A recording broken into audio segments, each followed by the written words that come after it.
জুলুম। ওই চাঁদাবাজরে আবার রাস্তায় আটকাইলো আরো বড় জালে। তাদের আবার কিছু পোশাকও আছে, ঠিক আছে, ইউনিফর্ম। তো সে আবার ওখান থেকে তার কাছ থেকে আবার সে খেলো। সে খেলো, সেও পার পেলো না, তার বড়জন যে, সে আবার ওর কাছ থেকে খেলো।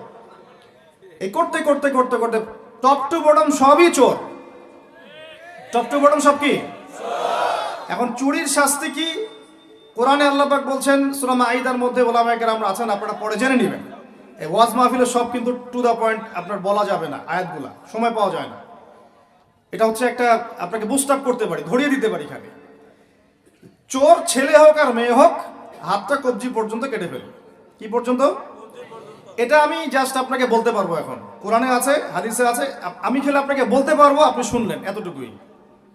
কিন্তু আপনাকে সর্বোচ্চ ক্ষমতা দিলে আপনি এটা করতে পারবেন না। এখন আল্লাহর সাথে জড়িত পাপ তো সহজেই মাফ করা যায়, কিন্তু আপনি যখন মানুষের সাথে জড়িত পাপে যাবেন তখন মাফ নেবেন কিভাবে?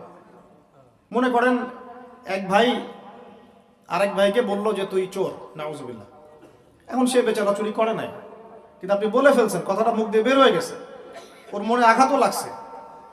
এখন বেচারা আপনাকে মাফ করে নাই মনে মনে, কাল কিয়ামতে ওর হক না দিয়ে আপনি পুলসিরাত পার হতে পারবেন না।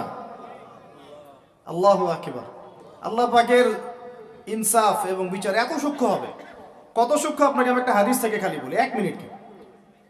একটা শিংওয়ালা ছাগল, ছাগলের শিং আছে।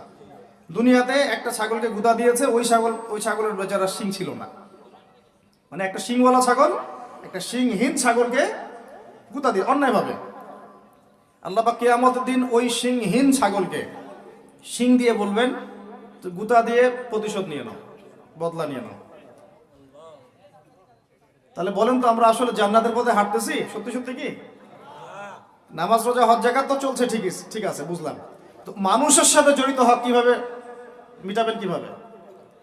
এই যে একটা পণ্যের ভেজাল দিলেন, ওই যে কি বলে ওটাকে, ফরমালিন, হ্যাঁ ফরমালিন। এই যে মিশায় ব্যবসা করলেন, এই যে কতগুলো মানুষ ক্ষতিগ্রস্ত হলো। ধরেন যে লাখ লাখ মানুষ খেয়েছে, বেচারার পেটে সমস্যা হয়ে গেল। আর আপনি কিভাবে পার পাবেন কিয়ামতের মাঠে? আমাকে বুঝান। মাপে আপনি কম দিলেন, ঠকালেন বেচারাকে, ওর হক ছিল, পার পাবেন কিভাবে? বেচারা ও কিছু করে নাই, অযথাই তাকে অপবাদ দিলেন এবং সারা দেশের সামনে ওকে ধুয়ে রেখে দিলেন অন্যায়ভাবে। এখন আপনি পার পাবেন কিভাবে? এই জিনিসগুলো আমরা ভাবি না, আমরা মনে করি নামাজ পড়েছি বা সব পার। মানুষের সাথে জড়িত হক এত সহজে মাফ, বলেন আমার সাথে, মানুষের সাথে জড়িত হক এত সহজে মাফ হবে না। কি করণীয় তাহলে? ওই যে